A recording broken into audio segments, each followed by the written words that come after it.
Sir आजकल देखते हैं कि बहुत कम उम्र में लोगों को स्लिप डिस्क की प्रॉब्लम होती है, स्पेशली जो आईटी में काम करते हैं या काफ़ी टाइम तक 8 घंटे 10 घंटे एक ही चेयर पे काम करते हैं बैठ के, तो उनमें काफ़ी देखा गया है। उनका खान पान कैसे है, उनका बैठने का पोस्चर कैसे है, उनका चलने का पोस्चर कैसे है, उनसे उनके हर दिन के लाइफ एक्टिविटी क्या चल रहे हैं, who is I am, why I am come on the earth, मैं इस पृथ्वी में क्यों आया हूँ, उसका कारण हमको ढूंढना है। हाँ, यही गीता हमको सिखाती है। अर्जुन को क्या बोला, अर्जुन फर्स्ट विषाद, उसका फर्स्ट डिप्रेशन उसको आया था। हाँ राइट, कि मैं लड़ूं या ना लड़ूं, मैं किसके साथ लड़ूं, क्यों लड़ रहा हूँ, मैं हिंसा कर रहा हूँ।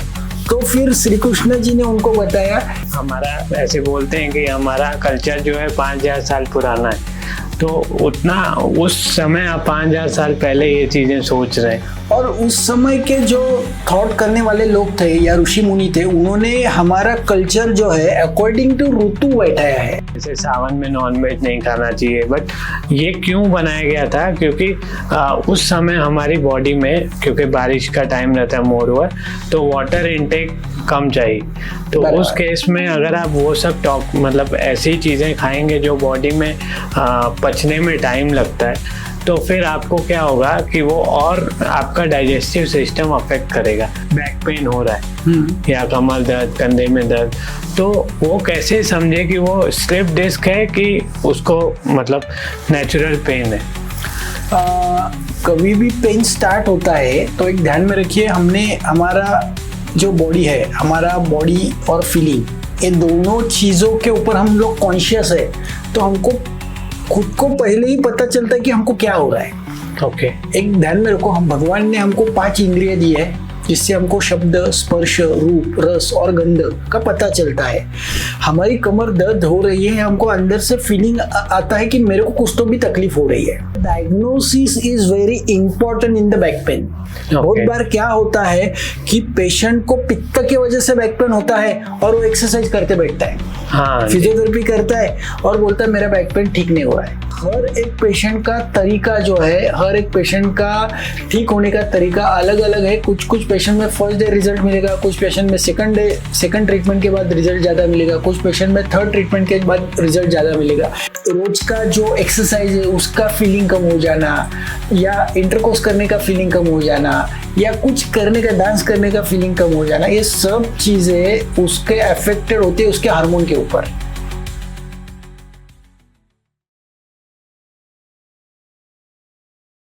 नमस्कार दर्शकों, आज हमारे साथ गेस्ट हैं डॉक्टर विराज भंडारी।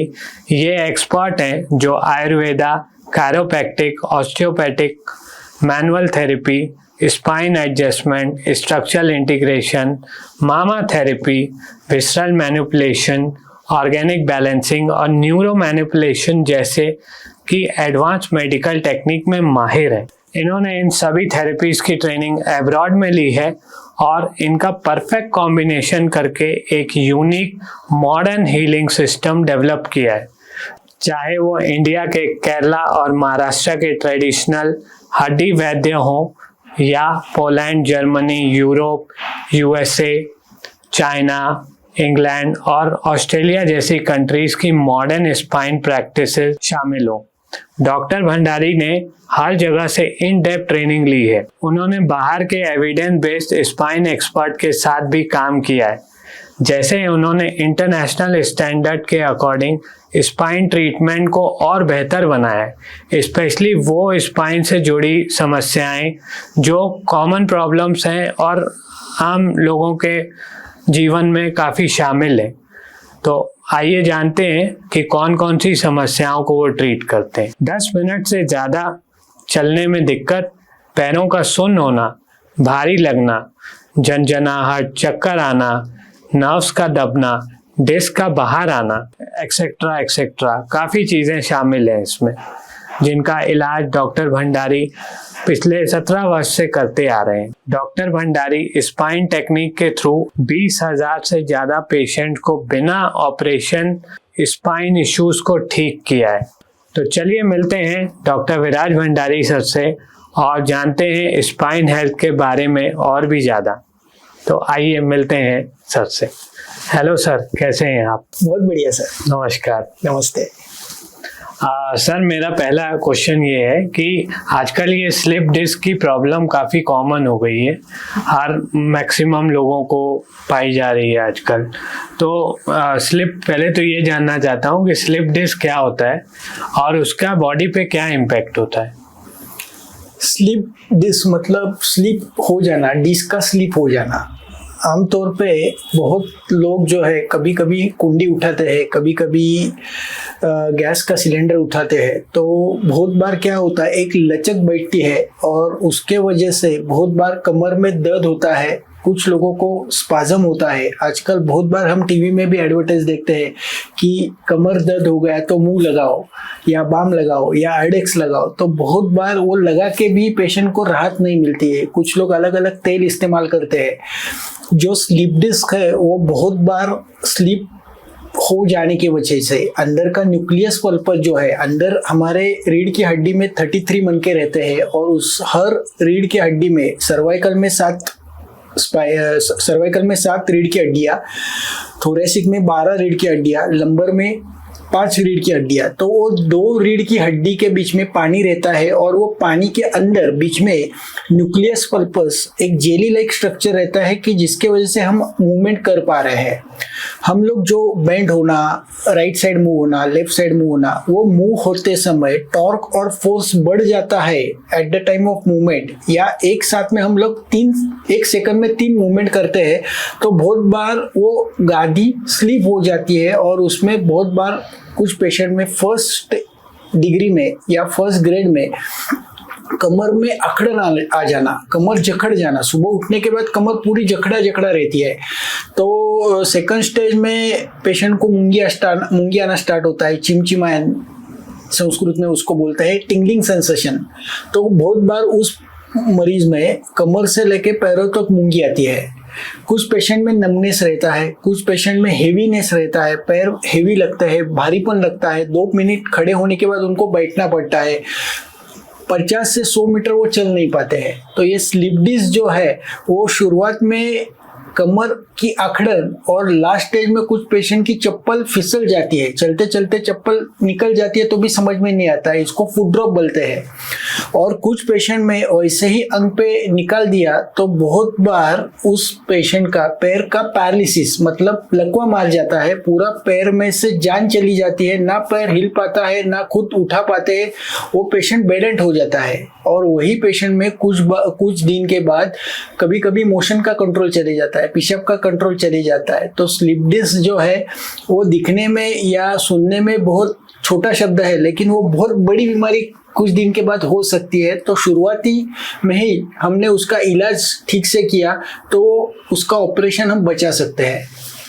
ओके, नहीं तो सर ऑपरेशन के चांसेस बढ़ जाते हैं। बराबर। ओके सर, आजकल देखते हैं कि बहुत कम उम्र में लोगों को स्लिप डिस्क की प्रॉब्लम होती है, स्पेशली जो आईटी में काम करते हैं या काफ़ी टाइम तक 8 घंटे 10 घंटे एक ही चेयर पे काम करते हैं बैठ के, तो उनमें काफ़ी देखा गया है। बराबर। तो ये क्या रीज़न है, आप बता सकते हैं? स्लिप डिस्क होने का या साइटिका होने का या कमर दर्द हम बोलते हैं, उसका होने का अलग अलग कारण है अकॉर्डिंग टू उनका खान पान कैसे है, उनका बैठने का पोस्चर कैसे है, उनका चलने का पोस्चर कैसे है, उनसे उनके हर दिन के लाइफ एक्टिविटी क्या चल रहे हैं। हम लोग सुबह उठने से रात तक मिनिमम कम से कम 400 से 600 एक्टिविटी 600 मूवमेंट करते हैं। जैसे हम बेड से उठ गए, एक मूवमेंट हो गया, बेड से हम लोग चल रहे, ब्रश कर रहे, वो दूसरा मूवमेंट हो गया, हम खाना खाने को कैसे बैठ रहे, हर एक मूवमेंट करते समय हम लोग कॉन्शियस है तो हमको बीमारी नहीं होगी। लेकिन हम कॉन्शियस नहीं है, हम मोबाइल भी देख रहे हैं, हम खाना भी खा रहे हैं और हम गाड़ी भी चलाने के लिए अलग अलग मूवमेंट कर रहे हैं और 3-4 मूवमेंट एक साथ करते हैं तो बहुत बार उधर गलतियां होती है। या हम लोग कुछ उठा रहे, मोबाइल में बात करते हैं और नीचे गिरी हुई वस्तु उठा रहे, वो उठाते समय गलती से टॉर्क और फोर्स बढ़ गया तो 1 सेकंड में कमर में दर्द आना स्टार्ट हो जाता है गलत पोस्चर के वजह से। बहुत बार आईटी में जॉब करने वाले इंजीनियर्स हैं और अलग बैठ के जॉब करने वाले लोग हैं, तो वो 8 घंटा 9 घंटा 12 घंटा एक ही जगह पर बैठते हैं और उसके वजह से 2 रीढ़ की हड्डी का अंतर कम होते होते डीजेनरेटिव चेंजेस होते हैं। अच्छा। बहुत बार कुछ लोग एक्सेसिव एक्टिविटी करते हैं, जैसे खेलना है, जिमिंग करना है, तो एक्सेस करना ये भी हानिकारक है और न करना भी हानिकारक है। हाँ। बहुत बार कुछ लोग व्यायाम एक्सरसाइज ही नहीं करते, उसके वजह से रीढ़ की हड्डी के बीच में आजू बाजू के जो मसल है, वो मसल की ताकत, वो मसल की जो एनर्जी चाहिए वो कम होते जाती है और उसके वजह से अलग अलग कमर की बीमारियां होती है। ओके। वैसे हम लोग डाइट देखें तो बहुत बार कुछ लोग खाना बहुत खाते हैं, कुछ लोग कम खाते हैं, कुछ लोग कौन से भी टाइम में, मतलब भूख लगी तो खाना खाना चाहिए, लेकिन कुछ लोग टाइम पे खाना खाते हैं, कुछ लोग रात को 12-2 बजे खाना खाते हैं। तो उसके वजह से गैसेस की बीमारियां, हमारा जो गट है, हमारा जो स्टमक है, वो अपसेट हो गए तो अलग अलग भिन्न भिन्न प्रकार के डिसीज होते हैं। हाँ जी। तो बहुत बार कॉन्स्टिपेशन हो गया, उसके वजह से बैक पेन। बहुत बार पेशाब को लगी है, मोशन को लगी है, हम वो वेग को अड़ा के रखते हैं और उसके वजह से मुंह खड़ा, और मुंह खड़े के वजह से कमर दर्द। बहुत बार पेशेंट को बहुत भीति, डर महसूस रहता है, या काम का प्रेशर रहता है, काम का डर रहता है, और वो शोक बोलते हैं उसको आयुर्वेद में। तो शोक के वजह से अतिसार, और अतिसार के वजह से कमर दर्द। अच्छा। बहुत बार कभी आज देखा जाए तो सभी का लाइफ सेडेंटरी हो गया, फास्ट हो गया, सबको सभी चीजें फास्ट चाहिए। देखो हम लोग एक मैसेज छोड़ते हैं और वो जब तक जाता नहीं तब तक जान कैसी तरी होती है। हाँ राइट। तो सेकंड्स में जी रहे हर एक रील डाल देता है तो देखता है कितने व्यूज हो गए। रात को नींद नहीं आती जब तक 1000 व्यू नहीं होते, 2000 व्यू नहीं होते। तो बहुत बार ये अलग अलग पेशेंट में या अलग अलग लोगों में हर एक डिसीज होने का कारण अलग अलग है। ओके। कुछ लोगों का फिजियोलॉजिकल कारण है, कुछ लोगों का पैथोलॉजिकल कारण है। जैसे पैथोलॉजी मतलब क्या, तो कभी कभी सीआरपी बढ़ जाता है, यूरिक एसिड बढ़ जाता है, कुछ अलग ब्लड में के जो कंटेंट्स है वो बढ़ने की वजह से, लीवर के फंक्शन अच्छे न होने की वजह से बीमारी आती है। ओके। कुछ लोगों का तकलीफ इमोशन की वजह से होता है। बहुत बार अपर ट्रेपेजियस मसल ये इमोशन के वजह से लॉक हो जाते हैं।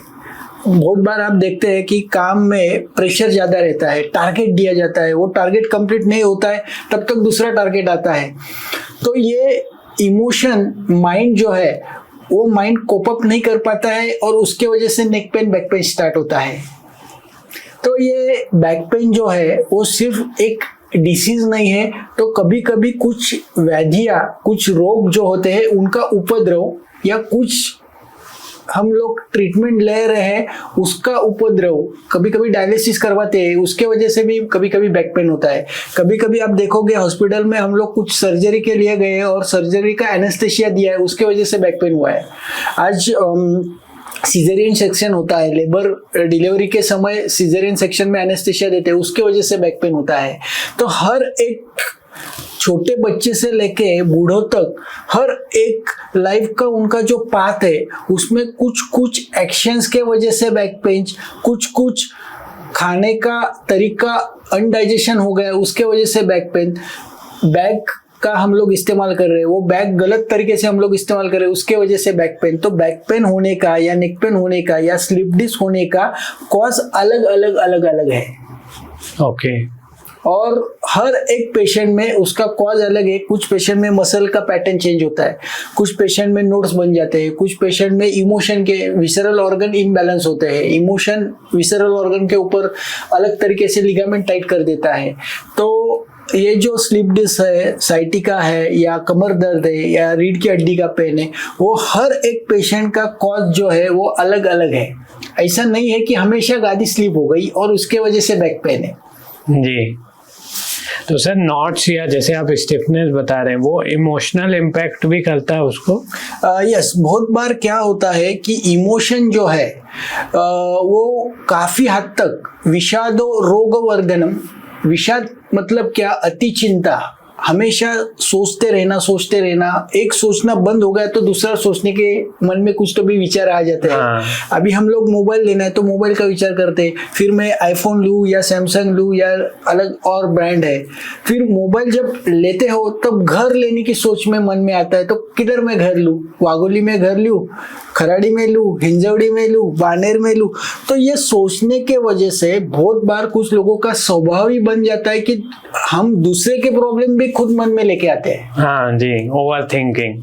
ओवर थिंकिंग के वजह से इमोशन सब ट्रैप में आ जाते हैं, और ट्रैप में आने के वजह से बहुत बार हमारे अंदर के फिजियोलॉजिकल ऑर्गन जो है वो इमोशन को डिजर्व करते हैं, और वो अंदर लेने के वजह से, अंदर बैठने के वजह से बहुत बार अलग अलग ऑर्गन, सैड होने की वजह से अलग अलग ऑर्गन, हम लोग बहुत इच्छाएं रख रहे हैं तो उसके वजह से ऑर्गन, वो इच्छाएं पूरी नहीं हो गई तो अलग ऑर्गन, हमेशा हर अलग ऑर्गन में उसका इम्पैक्ट हो जाता है और उसके अंदर के लिगामेंट टाइट हो जाते हैं, और उसके वजह से अलग अलग बीमारियां पेशेंट में दिखाई देती है। ओके।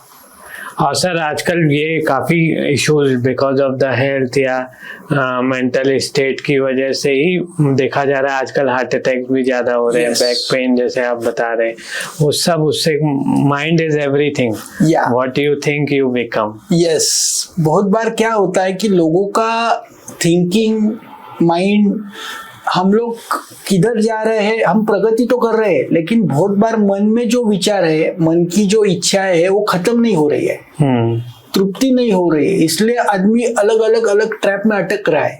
और उसके वजह से उसका एक ही है कि आप नेचर के पास जाओ तो आपकी बीमारियां कम होती जाएगी। हाँ, राइट। आज आप जाओगे यूएस, लंदन में देखोगे तो depression is the big disease, number 1 का डिसीज उधर बन रहा है। हाँ जी। और वही चीज आज भारत में आ रही है, क्योंकि क्या हो रहा है, हम लोग रुक रहे नहीं है, किधर तो भी रुकना नहीं चाह रहे, किधर तो भी रुकना है। आपके थॉटों को, आपके विचारों को, आपके मन में क्या चल रहा है, आपका अंदर का मन और बाह्य मन क्या बता रहा है, who is I am, why I am come on the earth, मैं इस पृथ्वी में क्यों आया हूँ, उसका कारण हमको ढूंढना है। हाँ, यही गीता हमको सिखाती है। अर्जुन को क्या बोला, अर्जुन फर्स्ट विषाद, उसका फर्स्ट डिप्रेशन उसको आया था। हाँ, राइट। कि मैं लड़ूं या ना लड़ूं, मैं किसके साथ लड़ूं, क्यों लड़ रहा हूं, मैं हिंसा कर रहा हूं। तो फिर श्री कृष्ण जी ने उनको बताया कि तू धर्म के लिए काम कर रहा है, हम हमारा कर्म करते रहेंगे, जो हमका कर्म दिया है। हम अभी, मैं डॉक्टर हूँ, मेरा कर्म है कि रोगों को, जो व्याधि के लिए जो इंसान आया है उसको बचाना है, उसकी दुख जो है, उसको जो पेन हो रहा है उसमें से बाहर निकलना है। मैं जिसका जो कर्म है वो करते रहना है, तो अपनी अपनी डिसीजेस कम होती जाएगी। हाँ, राइट। टीम वर्क चाहिए सभी में हमेशा। ये देखो, हम आज पॉडकास्ट कर रहे हैं, मैं बोलूंगा कि मैं ही एंकर बनूंगा तो इट्स नॉट पॉसिबल। हाँ, राइट, सही बात है सर। कैमरामैन हमारे सामने बैठे हैं तो उनका काम मैं नहीं कर पाऊंगा। राइट। यहाँ पे हर एक ने ये सोचना है कि हमारा पूरा जो बिजनेस कर रहे हैं तो उसका टीम अच्छी होगी तो वो बिजनेस अच्छा चलेगा। ऑब्वियसली टीम नहीं रहेगी तो फिर मन में विचार आते हैं, जिसके पास टीम नहीं है उसको डिप्रेशन ज्यादा आता है। हाँ। आज फॉरेन में देखोगे तो मेरे पास 2-3 फॉरेन के पेशेंट आए तो उनका, मैंने जब केस टेकिंग हम लेते तो उनका मैरिज जो है 2 साल 3 साल टिकता है, उसके बाद सेकंड बीबी है, उसके बाद एक 4-5 साल के बाद थर्ड बीबी रहती है। तो उनके इमोशन जो है वो बहुत बार क्या होता है कि अकेलापन जो आता है, अकेलापन महसूस नहीं होता है, उसके वजह से डिप्रेशन आ रहा है।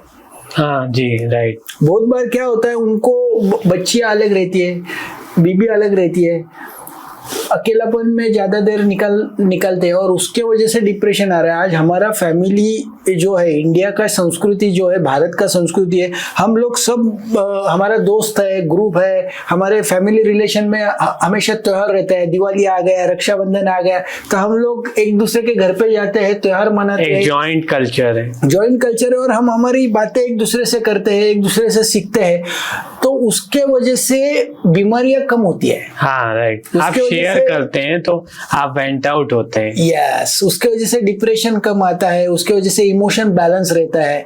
हम लोग खाने में, हमारे देखो आज इंडियन फूड जो है वो, आज स्पाइसेस जो है, अलग अलग स्पाइसेस जो है, हमारा अज्जी का बटवा बोलते थे, हमारा स्पाइसेस का डब्बा जो है वो ही एक बड़ा गट हमारा अच्छा बनाता है। आज फॉरेन में जाओगे तो उधर मसाले नहीं है, उधर सिर्फ ब्रेड है, अल्कोहल है। आपको हमारे इंडिया में जीरा, मोहरी, राई, अलग अलग हल्दी, धनिया, नमक, ये जो सब मसाले का स्पाइसेस है वो एक मेडिसिन है। हाँ एग्जैक्टली, और वो सोच के ही बनाया गया है। और एशियन टाइम से मतलब Yes.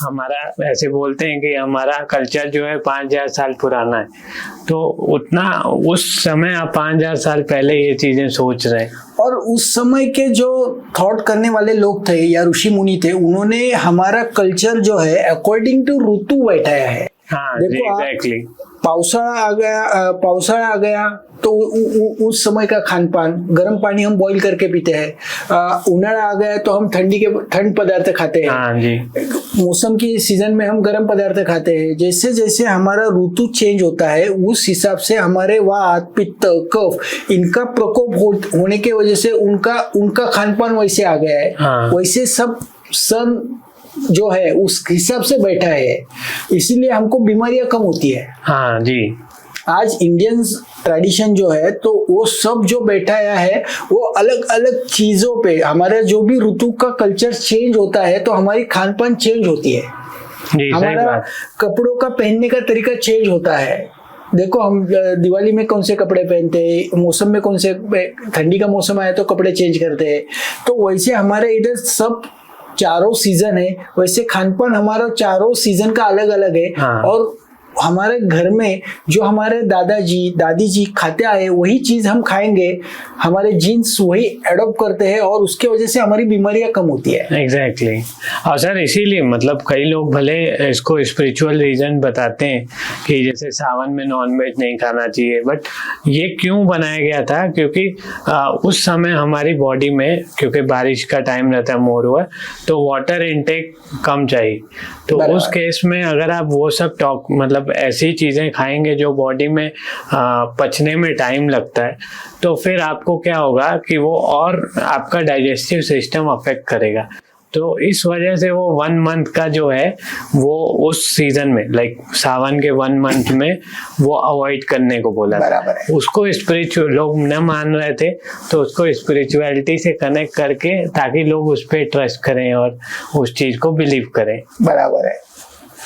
तो अच्छा लगा सर। बाकी एक वही मेरा थर्ड क्वेश्चन था कि अगर मान लीजिए किसी पेशेंट को या किसी आम आदमी को अगर मान लीजिए बैक पेन हो रहा है या कमर दर्द, कंधे में दर्द, तो वो कैसे समझे कि वो स्लिप डिस्क है कि उसको मतलब नेचुरल पेन है? कभी भी पेन स्टार्ट होता है तो एक ध्यान में रखिए, हमने हमारा जो बॉडी है, हमारा बॉडी और फीलिंग, ये दोनों चीजों के ऊपर हम लोग कॉन्शियस है, तो हमको खुद को पहले ही पता चलता है कि हमको क्या हो रहा है। ओके। एक ध्यान में रखो, हम भगवान ने हमको 5 इंद्रिय दी है जिससे हमको शब्द, स्पर्श, रूप, रस और गंध का पता चलता है। हमारी कमर दर्द हो रही है, हमको अंदर से फीलिंग आता है कि मेरे को कुछ तो भी तकलीफ हो रही है। बहुत बार जब भी स्लिप डिस्क होती है या साइटिका होता है तो कमर में सुबह उठने के बाद जकड़न रहता है, दिन भर कुछ तकलीफ नहीं रहती है। जब ये हमको 4 वीक से ज्यादा हो रहा है तो आप पहले डॉक्टर के पास जाओ। Okay. It is a very bad first धोखे की घंटा है कि आपको कमर में हर रोज जकड़न है तो आपकी गादी बाहर आई है। ओके। 4 वीक के पहले आपको वो ठीक हो रहा है, आज ज्यादा महीने खड़ा हूँ, ज्यादा ऑफिस में काम किया है या ज्यादा वेट लिफ्टिंग किया है या मैं किधर घूमने को गया हूँ, मेरा गाड़ी का ट्रैवलिंग ज्यादा हो गया है, 4 दिन के बाद वो ठीक हो गया, it is a normal. Okay. आप कोई भी चीज ज्यादा इस्तेमाल करते हो तो वो थोड़ी सी आपको दर्द देगी। आप ज्यादा गाड़ी से ट्रैवल किया है आज दिन भर तो आपको कमर में दर्द आने वाला है, लेकिन आप आराम कर रहे हैं, 4 दिन के बाद वो दर्द चले जा रहा है, इट इज अ नॉर्मल। हाँ ऑब्वियसली, आप that is a muscle strain.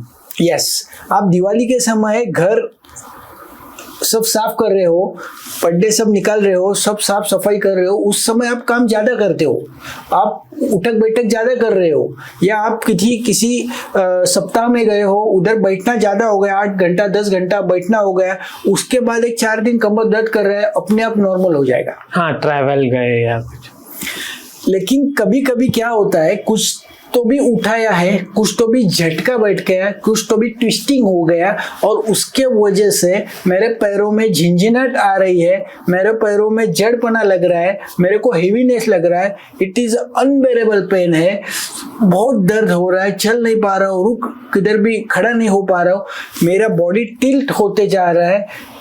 यहाँ पे आपको डॉक्टर को दिखाना ही चाहिए। ओके आप डॉक्टर को नहीं दिखाओगे तो कुछ दिन में कभी कभी पैर का उठना भी बंद होता है। ओके डॉर्सीफ्लेक्स, जो फुट डॉर्सीफ्लेक्स होता है वो बंद हो जाएगा, कभी कभी पेशाब का कंट्रोल चला जाता है, मोशन का कंट्रोल चला जाता है। पहले सबसे पहले आपको एक्सरे निकालना है, एमआरआई निकालना है, उसमें देखना है कि आपकी रीढ़ की हड्डी सही है या किधर टेढ़ापन आया है। कभी कभी बहुत बार एक्सरे में पता चल जाता है कि रीढ़ की जो हड्डी है वो राइट साइड फिसल गई है, लेफ्ट साइड फिसल गई है। कभी कभी ऑब्चुरेटर फोरामेन और पेल्विस जो है एंटेरियरली टिल्ट हो गया है, पोस्टेरियरली टिल्ट हो गया है। तो वो देखने के बाद एमआरआई में पता चलता है गादी कितना बाहर है। कभी गादी मीन्स थोड़ा न्यूक्लियर गादी मतलब रीढ़ की जो हड्डी है उसके अंदर जो पानी रहता है, पानी के अंदर न्यूक्लियस पल्पस जेली लाइक स्ट्रक्चर, वो जेली लाइक स्ट्रक्चर बाहर आता है और बाहर आने के वजह से वो मज्जा तंतु मतलब नव को डैमेज करती है, नव को दबाती है और नव को जैसे दबाएगी वैसे झिंझिनाहट आना स्टार्ट हो जाएगा। वो झिंझिनाहट कभी कभी कमर से लेके पैरों तक आती है, फिर थोड़ा देर बैठने के बाद वो चली जाती है। वापस हम चलना चले गए, 5 मिनट चले, 10 मिनट चले, वो झिंझिनाहट आती है। तो वो मज्जा तंतु जो है नर्वस सिस्टम को वो ब्रेक करती है, कभी कभी डैमेज करती है, कभी कभी उसको दबाती है और उसके वजह से मुंगी आती है। तो यहाँ पे दो मनके का, दो रीढ़ की हड्डी का अंतर हम लोग बढ़ाते हैं और उसके वजह से वो जो गादी बाहर आई है वो अंदर वापस चली जाती है। ओके इसमें हम मैनुअल थेरेपी का ट्रीटमेंट देते हैं और उससे बहुत बढ़िया रिजल्ट आते हैं कि विदाउट ऑपरेशन वो सब ठीक होता है।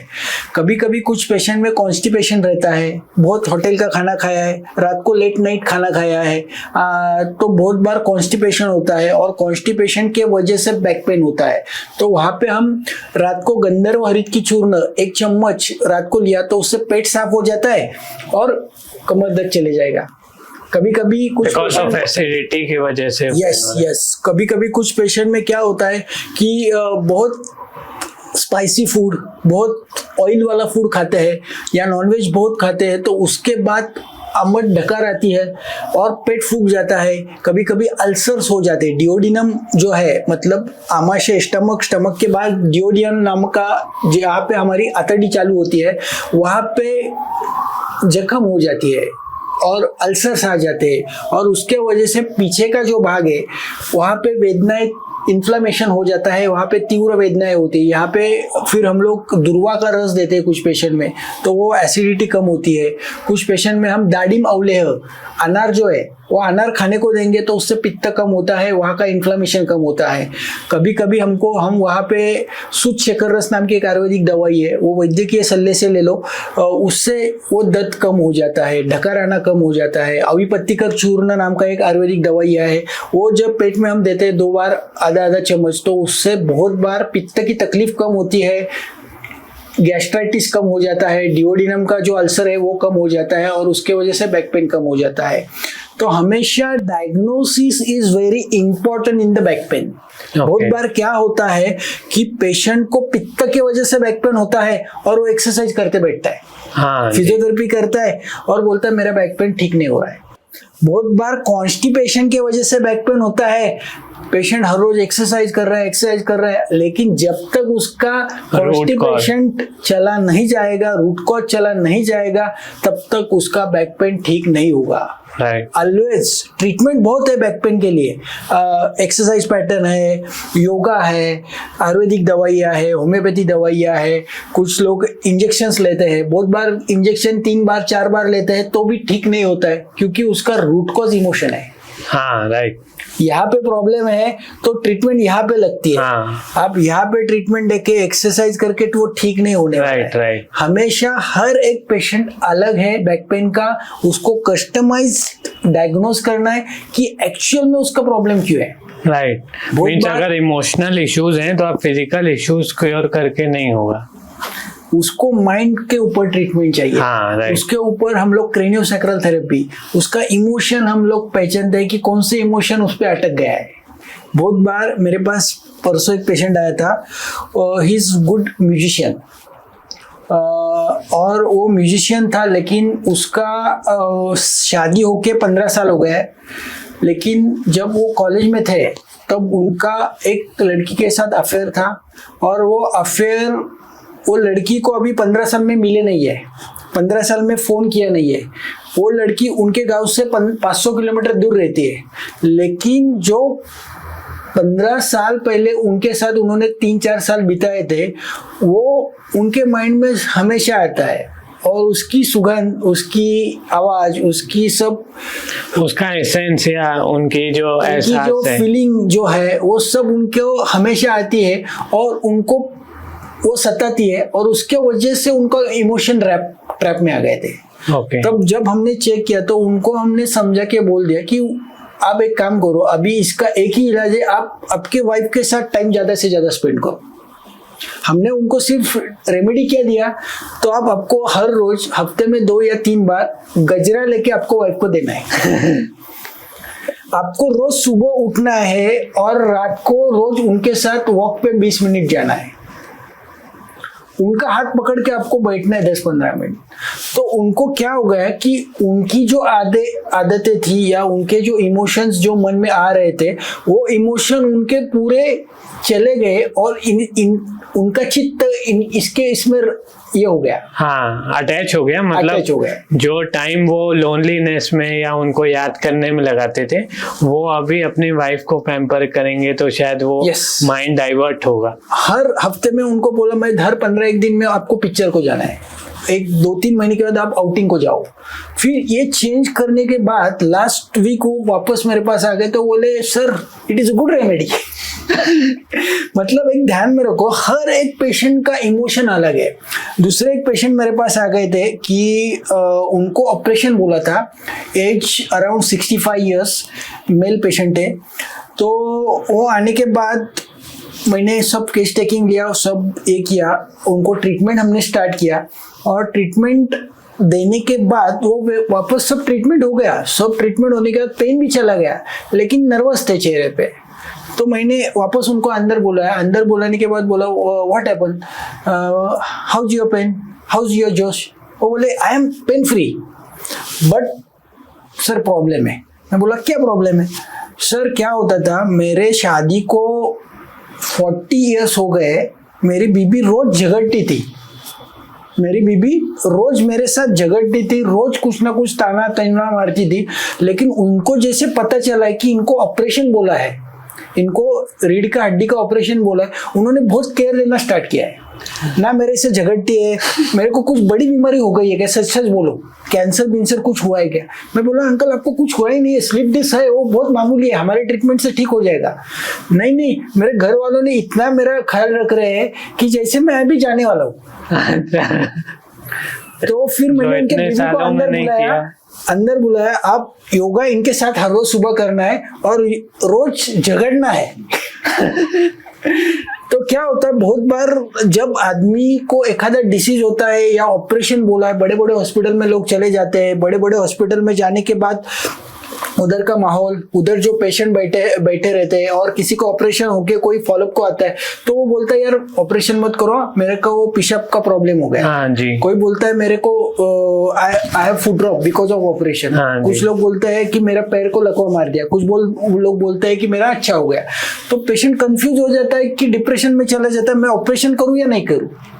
वही मेरा सर वही अगला क्वेश्चन था कि जैसे कई लोगों के मन में डर रहता है कि सर्जरी से कुछ इश्यू ना हो जाए या साइड इफेक्ट ना हो जाए, तो उस समय उनका माइंडसेट को कैसे आप क्लीन करते हैं और मतलब ये डर दूर करते हैं, और क्या सच में वो साइड इफेक्ट होते हैं? सर साइड इफेक्ट तो होते ही है, क्योंकि ये देखो एलोपैथी साइंस जो है वो सर्जिकल साइंस है। उसमें जब सुश्रुताचार्य ने हमेशा बोला है तत्र धन्वंतरी अधिकारः। इसका मतलब है कि लास्ट में आप सर्जरी करो कुछ नहीं बचा है तो ओके। लेकिन शुरुआत में आप सर्जरी करोगे तो बहुत बार बहुत दिक्कतें क्या आती है, तो बेसिकली उधर का मसल आप कट कर रहे हो, उधर का अंदर का फेशिया कट कर रहे हो, उधर की नव को कभी कभी गलती से धक्का लग जाए तो पूरा पैर पैरालिसिस होता है। राइट। कुछ पेशेंट में पेशाब का कंट्रोल चला जाता है, कुछ पेशेंट में मोशन चली जाती है, कुछ पेशेंट में सेंसेस चले जाते हैं, कुछ पेशेंट में बहुत बार हेवीनेस रहता है, कुछ पेशेंट में गादी तो कट किया है लेकिन ऊपर के 2 मनके में भी रीढ़ के हड्डी से गादी बाहर आई थी, उसके वजह से प्रॉब्लम रहता है। तो हमेशा एक साथ 3-3 मनके का या 4 मनके का ऑपरेशन नहीं कर पाते। तो हमेशा सर्जरी जो है वो कहीं ना कहीं कुछ ना कुछ साइड इफेक्ट देती ही है। ओके। रिस्ट्रिक्शन लाती है, वो लॉन्ग टर्म में आपकी बॉडी अफेक्टेड रहती है। यस। तो ये जो मैनुअल थेरेपी है और हम लोग महीने में एक बार पेशेंट को बुलाते हैं, उसमें हम लोग पेशेंट के सर के ऊपर हाथ रख के डायग्नोस करते हैं कि ये प्रॉब्लम मसल के वजह से है, फेशिया के वजह से है, बोन के वजह से है, या इमोशन के वजह से है, या मसल में ताकत नहीं है इसके वजह से। तो we give the customize approach of the treatment. महीने में एक बार 4 घंटा हम पेशेंट को देते हैं, उसमें अलग अलग 13 से 16 प्रकार के ट्रीटमेंट देते हैं और वो ट्रीटमेंट लेने के बाद पेशेंट पहले दिन से ही 30 to 45% रिलीफ मिलता है। ओके। क्या होता है ये ट्रीटमेंट में हम लोग पूरा पेशेंट का सर से लेके पैरों तक के जो जो मसल्स है उसको रीअलाइन करते हैं। पहला सेशन जो है उसमें ब्रेथ का मसल रीअलाइन करते हैं, सेकंड सेशन में फुट बैलेंस करते हैं, थर्ड सेशन में लैटरल बॉडी बैलेंस करते हैं। इसमें क्या होता है, muscle balancing, easy to walk, patient को इजीनेस आता है, हेवीनेस चला जाता है, पेन चले जाता है, पेशेंट का टिंगलिंग चले जाता है। तो ये ट्रीटमेंट जो है उसमें अलग अलग मसल को रीअलाइन करना, फेशिया को रीअलाइन करना, जो रीढ़ की हड्डी फिसल गई है उसको रीअलाइन करके उस जगह पे बैठाना, जो नवरूट पिंच हो रही है उसमें का डिकॉम्प्रेशन नाम का एक टेबल है, उसमें सुलाते हैं पेशेंट को और 2 डिस्क का अंतर बढ़ाते हैं। तो जो नव दबी है उसका गैप बढ़ाने की वजह से उधर का न्यूक्लियस पल्पस जो गादी बाहर है वो अंदर चले जाने के लिए रोड तैयार हो जाता है, मैप तैयार हो जाता है और पेशेंट ठीक हो जाता है। एक ध्यान में रखो, हमेशा ऑपरेशन ये पर्याय नहीं है। अलग अलग ट्रेडिशन में जैसे भारत है उसमें आयुर्वेद और योग चिकित्सा है। हमारा आयुर्वेद शास्त्र जो है वो पहले ही सिखाता है कि जिसको रोग नहीं चाहिए उसने आयुर्वेद का स्वीकार करना है। हाँ राइट, क्योंकि एलोपैथिक के इतने डिसएडवांटेजेस हैं, तो वही मैं पूछना चाह रहा था कि आयुर्वेद से हम इसको कैसे दूर कर पाते हैं। आयुर्वेद जो है, आयुर्वेद शास्त्र जो है उसने पहले ही बोला है कि जिसको रोग नहीं होना चाहिए उसने हमारा स्वीकार करो। एक ध्यान में रखो, आयुर्वेद शास्त्र एक शाश्वत शास्त्र है। वो शास्त्र में पहले सूत्रस्थान अष्टांग हृदय पहले 30 अध्याय जो है उसमें सब लिखा है इन्होंने कि आपके पहला अध्याय जो है तो उसमें लिखा है कि दीर्घ जीवित रहना है तो क्या करना है। राइट। सेकंड अध्याय उसमें लिखा है दिनचर्या, आपको सुबह उठने से लेकर रात तक कैसे खान पान करना है, कैसे रहना है, लोगों के साथ कैसे बिहेव करना है, खुद मन में क्या विचार करना है। उसमें एक सूत्र है दूसरे अध्याय में कि मेरा एज क्या है, मैं मेरे एज के हिसाब से मेरा रहन पान खान विचार चल रहे क्या। अभी हमारा एज 40 है और हम लोग चॉकलेट खा रहे, डांस कर रहे, तो वो मेरे एज के हिसाब से है क्या नहीं। तो आयुर्वेद शास्त्र में बहुत चीजें अच्छी अच्छी लिखी है कि आपको द्रव्य पदार्थ कौन से खाने हैं, कब खाने हैं।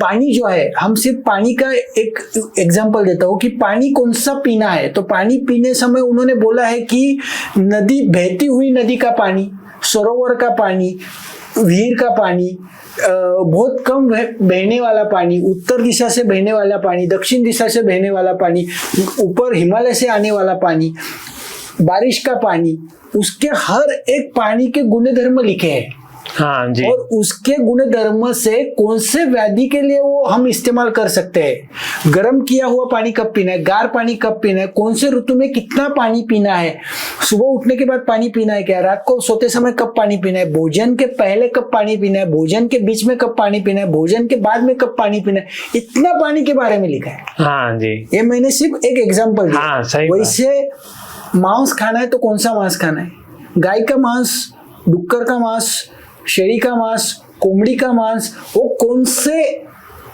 अल्कोहल मतलब सूरा, उस समय सूरा को अल्कोहल बोलते हैं, कौन से मद्य के साथ खाना है, कौन से मद्य के साथ नहीं पीना है, क्या करना है, कौन से ऋतु में क्या करना है, कौन से ऋतु में क्या नहीं करना है, आपको बच्चे रखने तो कैसे रखने हैं, कब रखने हैं, मैथुन कब करना है, इतना डिटेल लिखा है।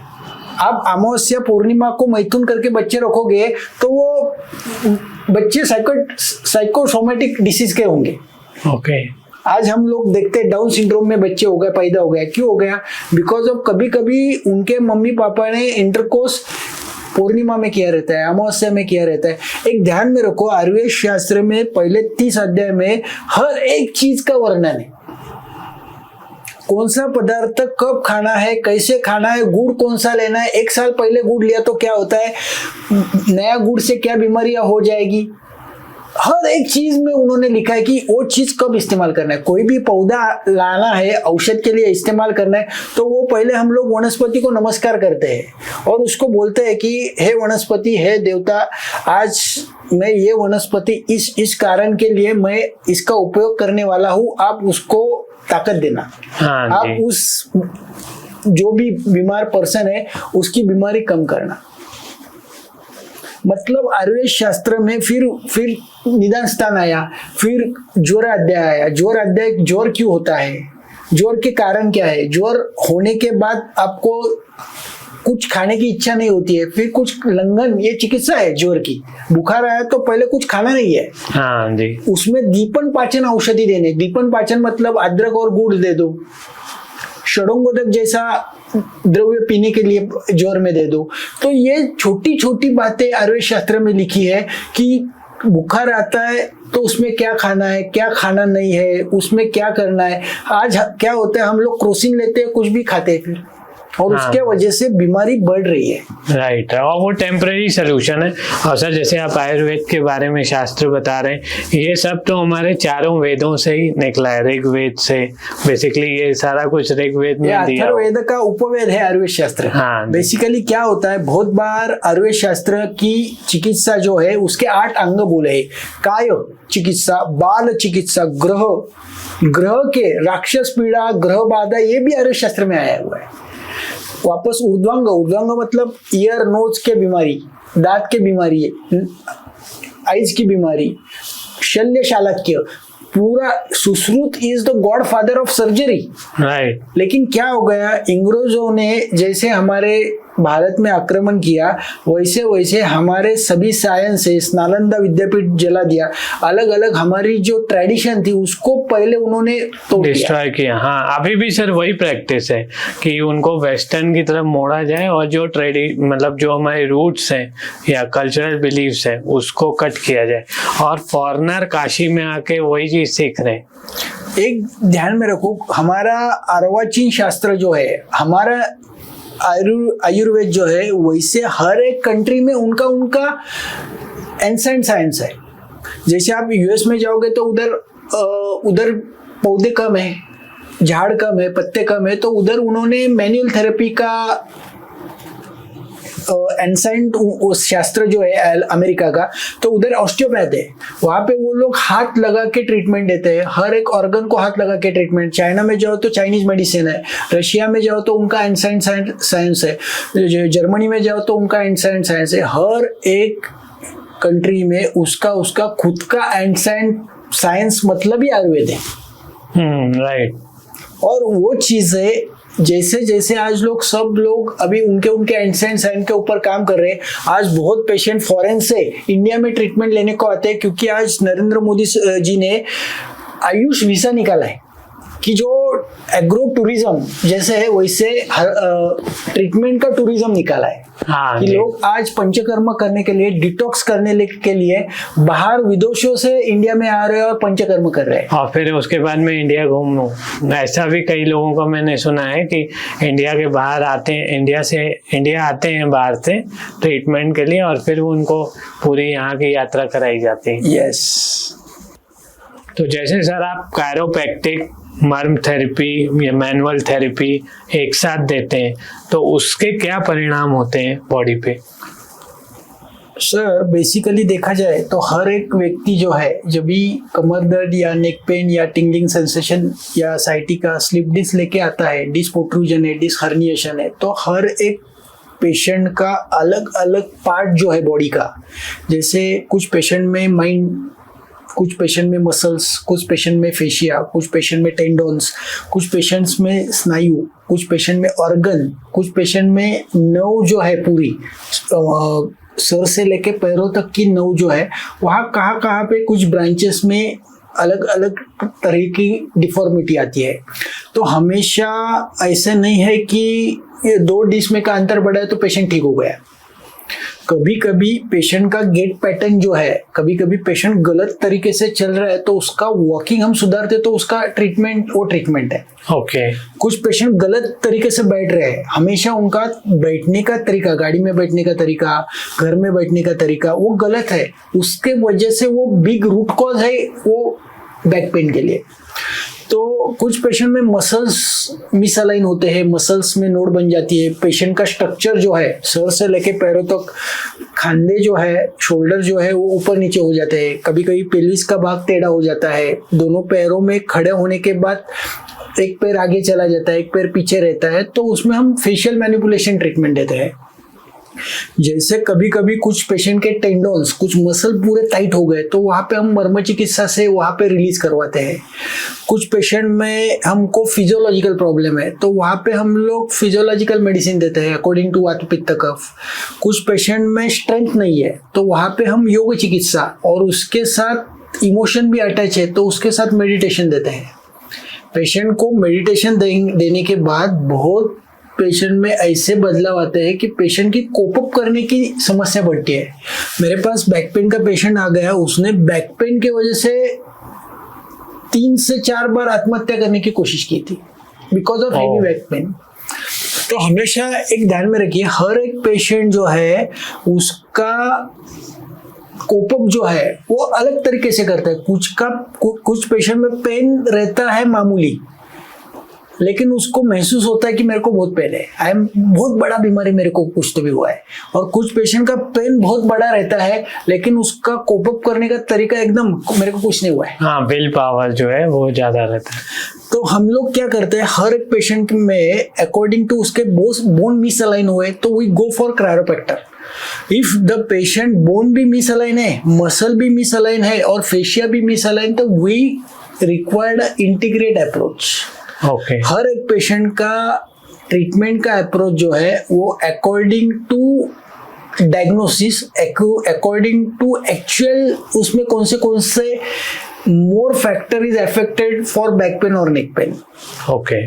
फिर हम लोग उसको इंटीग्रेट करते हैं कि बाबा उनमें मसल एनर्जी टेक्निक देना है, उनमें आयुर्वेद ट्रीटमेंट देना है, उनमें इस्टम नाम का ट्रीटमेंट है। बहुत बार कैलोजन फाइबर्स और वहाँ पे नोड बन जाते हैं, लिम्फ नोड, तो वो लिम्फ नोड डिसॉल्व करने के लिए इस्टम नाम का ट्रीटमेंट है। यूएस के प्रोब है, वहाँ प्रोब से हम लोग अभी अमेरिका में इस्टम के प्रोब इस्तेमाल करते हैं, हमारे इंडिया में हम लाटने इस्तेमाल करते हैं जिससे चपाती बनाते हैं। बहुत बार वो लाटना जो है वो घुमाने के बाद वहाँ के नोड्स खुल जाते हैं, वहाँ पर स्टिफनेस निकल जाता है तो पेशेंट को चलने में इजीनेस आ जाता है। तो हर एक पेशेंट का तरीका जो है, हर एक पेशेंट की बीमारी का रूट कॉज जो है वो अलग है और उसके वजह से अलग अलग ट्रीटमेंट का इंटीग्रेशन हम करेंगे according to patient symptoms, according to patient science, according to हम क्लिनिकल चेक करते हैं कि पेशेंट का actual problem misalign of lung है तो हम उसको लंग का मैनिपुलेट करेंगे। कभी कभी स्पाइनल कॉर्ड शॉर्ट हो जाती है, स्पाइनल कॉर्ड पे मूवमेंट होनी चाहिए वो मूवमेंट होती नहीं है तो हम न्यूरोमेनिंजियल मैनिपुलेशन देते हैं तो उससे काफी राहत तक उसको आराम मिल जाता है। ओके। तो सर एक पेशेंट को ठीक होने में कितना समय लगता है इन थेरेपी से और शरीर में क्या बदलाव आते हैं?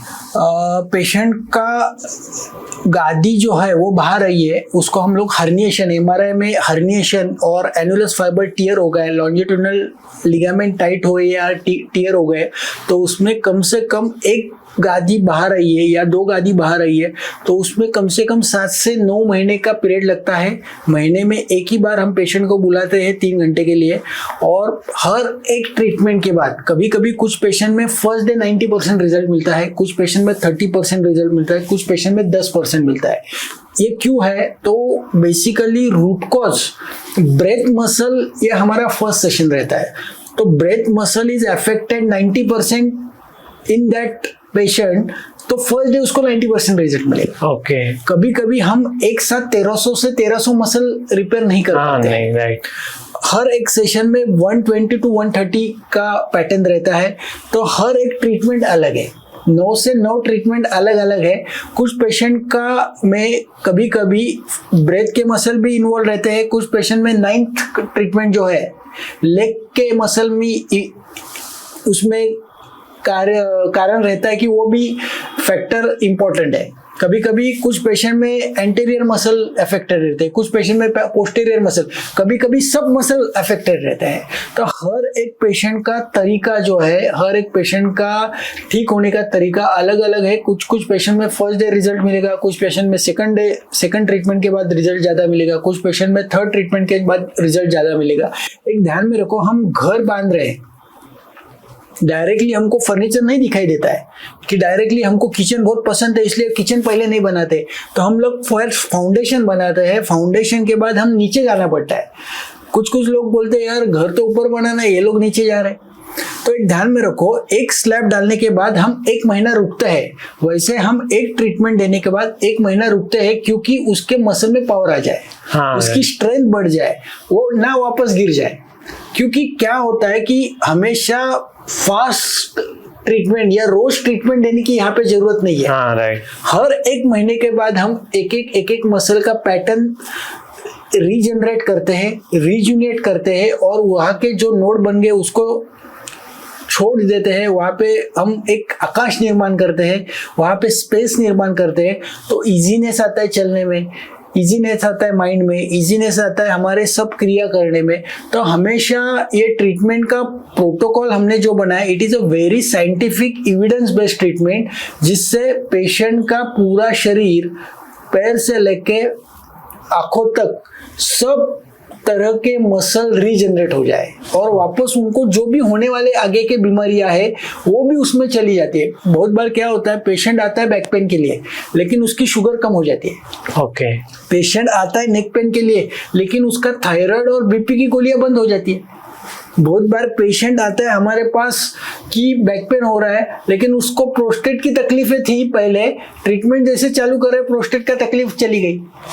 कुछ पेशेंट में स्किन डिसीजेस रहते हैं, कुछ पेशेंट में अलग अलग तरीके के, बहुत बार पेशेंट का चश्मे का नंबर बढ़ता रहता है, लेकिन जैसे जैसे ट्रीटमेंट स्टार्ट करते हैं, 2nd, 3rd, 4th ट्रीटमेंट में पेशेंट बोलता है कि चश्मे का नंबर चले गया। एक ध्यान में रखो, it is not for only back pain treatment, it is a holistic approach in patient psychology. Patient पूरा शरीर, पेशेंट का पूरे गट पैटर्न चेंज हो जाते हैं, पेशेंट का डाइजेस्टिव सिस्टम सुंदर होता है, और ये देखो वो आनंद तो बहुत बड़ा आनंद है। हाँ, सही बात है सर। सुबह क्योंकि सब माइंड से ही कनेक्टेड है, तो अगर एक पार्ट सही हो रहा है और माइंड अवेयर हो रहा है तो फिर बाकी पार्ट को भी रिलीव। सुबह उठने के बाद मोशन नहीं हो गई, ये बहुत बड़ी प्रॉब्लम रहती है लोगों को। वो बार बार घड़ी देखते हैं, ऑफिस को जाना है यार मोशन नहीं हो रहा है, ऑफिस को जाना है मोशन नहीं हो रहा है। कभी कभी कुछ पेशेंट को लगता है मैं कैसे खाना खाऊं, मैं कैसे ब्रेकफास्ट करूं। तो एक ध्यान में रखो, ये चीजें बहुत अफेक्टेड होती है हर एक के इमोशन के ऊपर। बहुत बार कुछ लोगों को इमोशन कम होते जाते हैं, फीलिंग कम होते जाती है, मतलब खाने की फीलिंग कम होती है, रोज का जो एक्सरसाइज है उसका फीलिंग कम हो जाना, या इंटरकोर्स करने का फीलिंग कम हो जाना, या कुछ करने का, डांस करने का फीलिंग कम हो जाना, ये सब चीजें उसके अफेक्टेड होती है उसके हार्मोन के ऊपर। जैसे जैसे ट्रीटमेंट पेशेंट लेता है वैसे वैसे उसके हार्मोन सीक्रेट होना स्टार्ट होता है, उसको आनंद मिल जाता है, मन में एक बड़ी ताकत रहता है, उत्साह आना स्टार्ट होता है, और उसके वजह से वो ठीक होता है। हाँ राइट, क्योंकि वही विल पावर, ज़ील, ये सब बॉडी को हील करती है।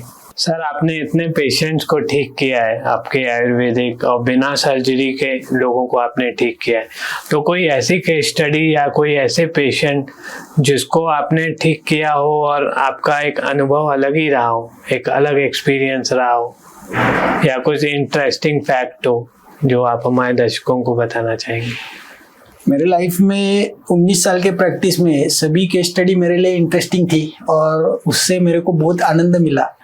लेकिन उसमें भी कुछ ऐसी केस स्टडियाँ है कि जिसमें बहुत मुझे गर्व महसूस हो गया कि मैं आज जो कर रहा हूँ काम, उसके लिए मेरे को एक आनंद आंसू आ गए। ऐसे 1-2-3 केस स्टडी आपको बताता हूँ। जिसमें पहली केस स्टडी थी कि जिसका 3 बार ऑपरेशन हुआ था, एज 19 ईयर्स लेडी, और उनका 3 बार ऑपरेट होने के बाद भी पूरा शरीर टेढ़ा था। It is a very challenges case in my life last 10 years back.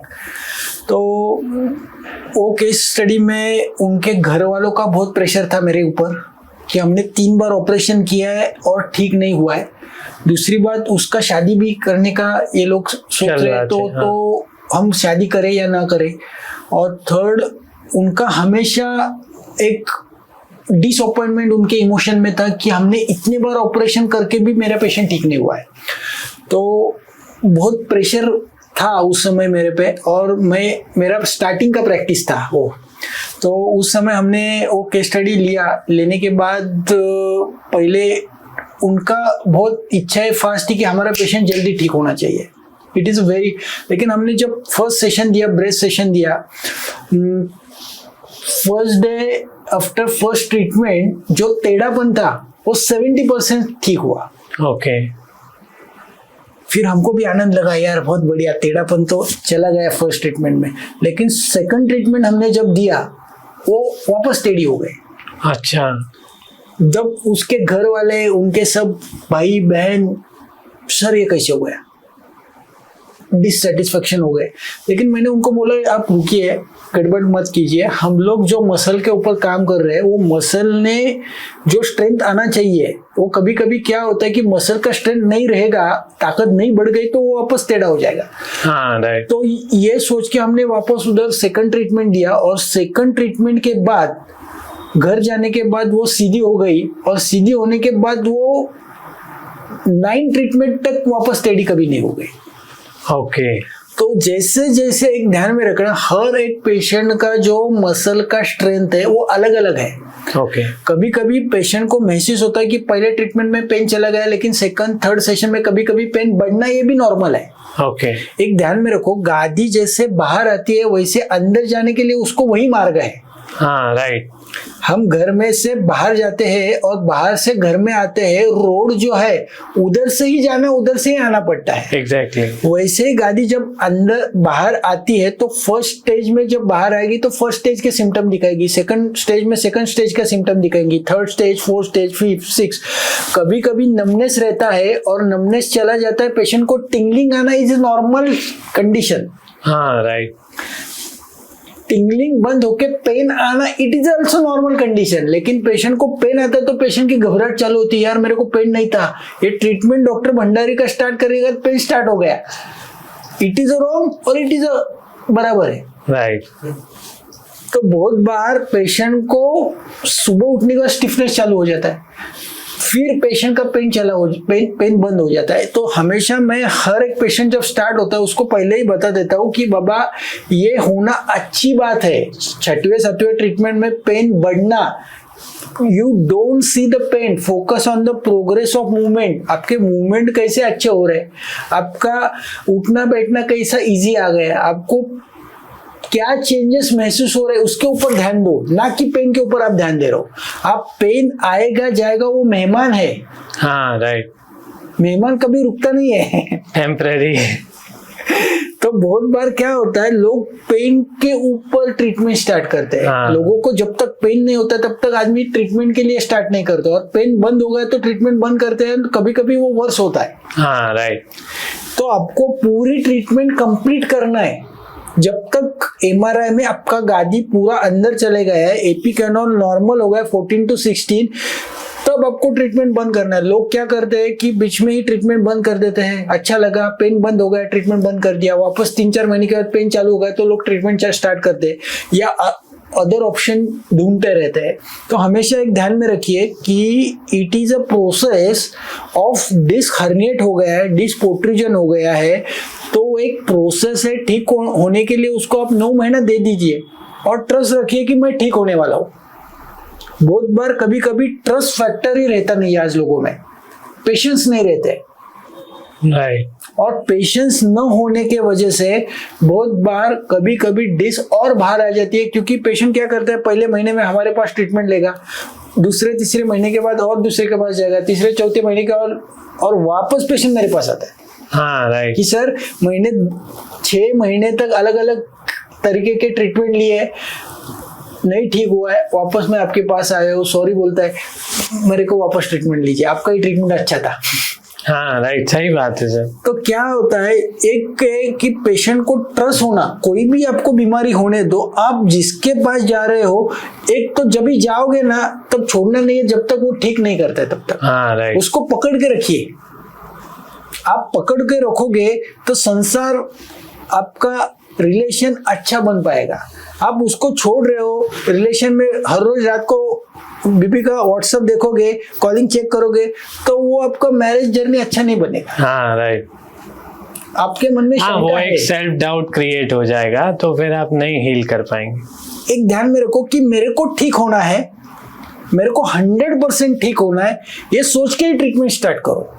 आपका थिंकिंग, आपके विचार आपका जर्नी अच्छी करेंगे। राइट, आपने सोच दिया, एक बार डॉक्टर ने बोल दिया कि मैं 100% ठीक होने वाला हूं, तो आपको ऑपरेशन बचेगा ही बचेगा और आप 100% ठीक हो जाओगे। लेकिन बहुत बार माइंड में डाउट है, मैं ठीक होगा क्या नहीं। ये बाजू वाला पेशेंट तो बोल रहा है उसको 30% आराम है, ये दूसरा पेशेंट बोल रहा है 70% आराम है, ये पेशेंट बोल रहा है 100% आराम है।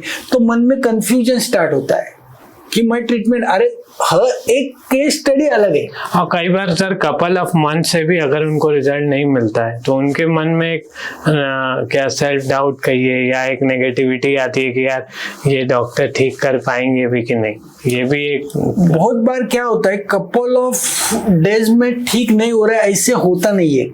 उसमें एक चीज होती है कि कपल ऑफ डेज में ठीक नहीं हो रहा है तो उनमें कुछ अलग अलग बीमारियां भी होती है। हाँ। जैसे संधिवात की बीमारी है और स्पाइन की भी बीमारी है, तो पेशेंट को पता ही नहीं चलता कि ये संधिवात की वजह से हो रहा है या स्पाइन की वजह से हो रहा है। संधिवात सर थोड़ा एक्सप्लेन करेंगे। संधिवात मतलब आर्थराइटिस, जिसमें इन्फ्लामेशन ऑफ जॉइंट्स। बहुत बार क्या होता है कि अलग अलग जॉइंट्स में इन्फ्लामेशन होता है, वहां पे पैथोलॉजिकल चेंजेस होते हैं और उसके वजह से बैक पेन होता है। और कभी कभी फिर पेशेंट को डाउट होता है कि पेशेंट में ठीक हो रहा है कि नहीं हो रहा हूँ। हाँ। कुछ कुछ पेशेंट में झगड़े होते हैं। अभी कल ही एक पेशेंट आ गया था, उनकी 2 शादियां हो गई थी। पहली बीबी उनके साथ नहीं रह रही है, लेकिन पहले बीबी के 2 बच्चे उनके साथ रह रहे हैं और उनके बच्चे 25 साल का है, एक 31 साल का है, और वो लोग प्रॉपर्टी की वजह से उनको हर रोज के झगड़े चल रहे हैं लास्ट 15 ईयर्स। ओके। तो उनकी मां गर्दन जो है पूरी टेढ़ी हो गई कि रोज का झगड़ा, रोज के इमोशन किधर तो भी जाएंगे ना, रुकेंगे तो नहीं। Energy is cannot destroy, it goes to one form to another form. Exactly. आपके विचार किधर ना किधर जाने वाले हैं, वो रुकेंगे नहीं। हाँ।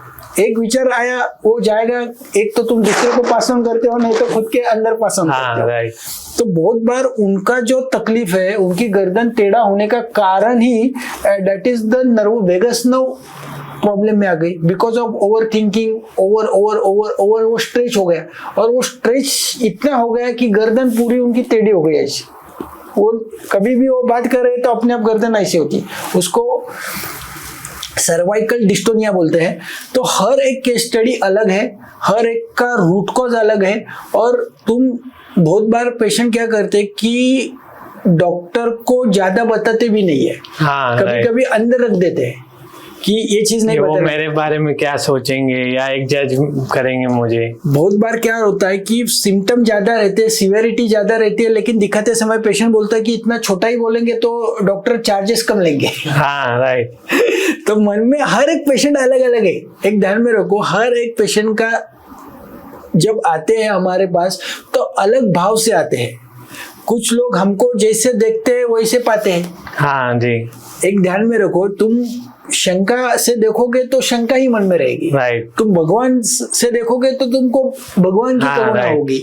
एक ध्यान में रखना, कभी भी किसी डॉक्टर के पास जाओ तो आप सरेंडर हो जाओ कि मेरे को ये है, इतने साल से है और ये तकलीफें है। हाँ और खुद को समझ के ले लो कि आपकी तकलीफें कितनी बड़ी है जी और right. कितनी कम होती जा रही है। जैसे जैसे ट्रीटमेंट ले रहे हो वो कम होते जा रहा है, तो आप उसको जब तक पूरा ठीक नहीं होता तब तक समय दे दो ना। हाँ, मेरे को जी। बोलो आज इतना साइंस आगे गया है, इतना साइंस आज आगे गया है, लेकिन बच्चा पैदा होने के लिए 9 महीना लग रहा है। हाँ। ऐसी कोई सी गोली नहीं है कि मैं आज रात को खा लूं और एक 15 दिन में बच्चा हो गया है। राइट। तो वो बीमारी ठीक होने के लिए कुछ तो दिन, कुछ समय लगेगा। वो डॉक्टर ने पहले दिन आपको बोला है कि ये 9 महीने से 12 महीना आपको लगने वाला है ठीक होने के लिए। You give the 12 month. हाँ एग्जैक्टली।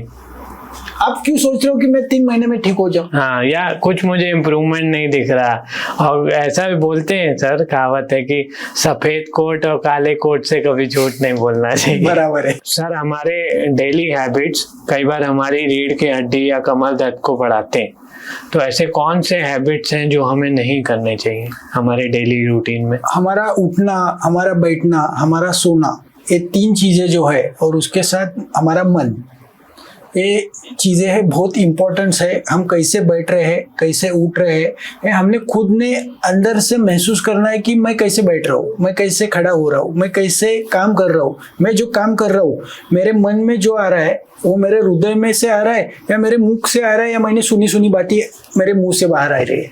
जो हृदय से मुख से बाहर आ रहा है वो सही है, लेकिन जो कान से और मुख से बाहर आ रहा है वो बहुत बार जंबल कर देता है लाइफ में, कि फिर मन में इमोशंस स्ट्रेस होते हैं, ट्रैप होते हैं, और फिर अलग अलग डिसीजेस चालू हो जाते हैं। तो हमेशा उठना, बैठना और मन हमारा प्रसन्न हो, आनंद हो, जो काम कर रहे हैं उसमें आनंद मिल रहा है, तो हम सही ट्रैक पे हैं। कोई ऐसे उपाय जो हम घर पे कर सकते हैं और हमारे कमर दर्द या जो डेली रूटीन में इश्यूज आते हैं वो रिजॉल्व हो? बेसिकली क्या है, कमर दर्द और गर्दन पेन में एक स्लो एक्सरसाइज पैटर्न, जैसे सूर्य नमस्कार है। सूर्य नमस्कार हम कम से कम हर एक सूर्य नमस्कार में 20 सेकंड से 30 सेकंड का होल्ड करेंगे, तो उससे हमारी काफी राहत तक हमारे मसल का स्ट्रेंथ बढ़ेगा, एनर्जी बढ़ेगी। सेकंड पार्ट है कि हम ऑफिस में बैठ रहे हैं या घर में काम कर रहे हैं तो स्ट्रेचिंग करो। हर 1 घंटे के बाद उठना है, 2 मिनट चलना है और वापस बैठना है। एक्सरसाइज मूवमेंट पैटर्न के जो एक्सरसाइज है, स्लो मूवमेंट, स्ट्रेचिंग करना है, रुकना है, एक्सेल करना है, इनहेल करना है, स्ट्रेच करना है। ऐसे मूवमेंट्स पैटर्न के एक्सरसाइज हम करेंगे तो हमारी रीढ़ की हड्डी की तकलीफें कम हो जाएगी। थर्ड पार्ट जो है कि हम घर में स्टीम ले सकते हैं, जैसे वालू जो है, रेती जो है, उसको गर्म करके सेकना है। घर में हम स्टीम दे सकते हैं कमर के और रीढ़ की हड्डी में, पूरा स्टीम देंगे 20 से 25 मिनट, तो हमारी काफी राहत तक पेन कम हो जाता है। ओके सर, कई लोगों को जैसे सर्जरी के लिए बताया जाता है पेशेंट्स को, तो उनको आप क्या सलाह देंगे? और वो बहुत डरते हैं, तो आप क्या सलाह देना चाहेंगे उनको? रीढ़ की हड्डी की सर्जरी आपको करना है तो पहले रुकिए। पहले आप नॉन सर्जिकल ट्रीटमेंट जितने भी है इंडिया में अवेलेबल, उसका आप कम से कम पहले वो अपनाइए कि एक आशा का किरण है मैनुअल थेरेपी। एक ध्यान में रखो कि हमको यहाँ से दिल्ली जाना है तो ट्रेन से जा सकते हैं, फ्लाइट से जा सकते हैं, रेलवे से जा सकते हैं, या हमारी खुद की गाड़ी लेके जा सकते हैं। ऐसे स्लिप डिस्क हुआ है तो हमेशा ऐसा मत सोचिए कि ऑपरेशन ही पर्याय है। ओके। तो विदाउट ऑपरेशन आयुर्वेद थेरेपी, योग therapy, exercise therapy, manual therapy, अलग अलग इंटीग्रेटेड जो कर रहा है, और जिसके पास आप जाके देखो, आपको विश्वास नहीं आ रहा है तो उनके पास 10 दिन बाहर ओपीडी में बैठो, हर पेशेंट से बात करो कि क्या महसूस हो रहा है आपको, फिर ट्रीटमेंट स्टार्ट करना, तो आपके मन के डाउट सब चले जाएंगे राइट। और ऑपरेशन 100% बचा सकते हैं। स्लिप डिस्क या कमर दर्द को लेके ऐसे कौन से मिथ हैं जो आज आप दूर करना चाहेंगे हमारे दर्शकों के लिए? पहली बात है कि इंजेक्शन लेने के बाद एपिड्यूरल इंजेक्शन या रीढ़ की हड्डी में जो इंजेक्शन दिए जाते हैं उससे कमर दर्द पूरा ठीक होता है। ये एक ध्यान में रखिए, 2 डिस्क में का जो अंतर कम हुआ है और उसके वजह से गादी बाहर है, तो इंजेक्शन लेने के बाद वो डिस्क बुटॉक्स नाम का इंजेक्शन देते हैं या कुछ कुछ स्टीरॉयड ड्रग देते हैं कि वो सूख जाए, लेकिन 2 रीढ़ का हड्डी का अंतर नहीं बढ़ा पाते। बहुत एक्सरसाइज करने के बाद मेरी रीढ़ की हड्डी ठीक हो जाएगी, ये मिथ भी निकाल दीजिए। बहुत बार लोग क्या करते हैं, हेवी एक्सरसाइज स्टार्ट करते हैं, हेवी जिमिंग स्टार्ट करते हैं कि मेरे को रीढ़ की हड्डी की तकलीफ हो गई तो मैं एक्सरसाइज करूंगा और मैं ठीक हो जाऊंगा। कुछ लोग बहुत योगा करते हैं, कुछ लोग बहुत सूर्य नमस्कार मारते हैं। एक ध्यान में रखना, बैलेंस लाइफ और इंटीग्रेटेड मैनुअल थेरेपी जो कि साइंटिफिक एविडेंस बेस है, जिससे मसल का प्रॉब्लम है तो मसल के ट्रीटमेंट ले लो, स्पाइन का क्रायोप्रैक्टर की जरूरत है तो क्रायोप्रैक्टर ले लो, फेशिया की जरूरत है तो facial manual, according to diagnostic views से हम लोग ट्रीटमेंट ले रहे हैं तो हम ठीक हो जाएंगे। सिर्फ डाइट करने से लोगों को लगता है कि मैं ओबेसिटी हूँ, मेरा बहुत वजन है, इसलिए मेरे को बैक पेन है। एक ध्यान में रखो कि मेरे पीरियड्स के प्रॉब्लम में मेरे को बैक पेन हमेशा होगा, तो एक मीथ है ये कि मेरे को होगा, ये निकाल दो।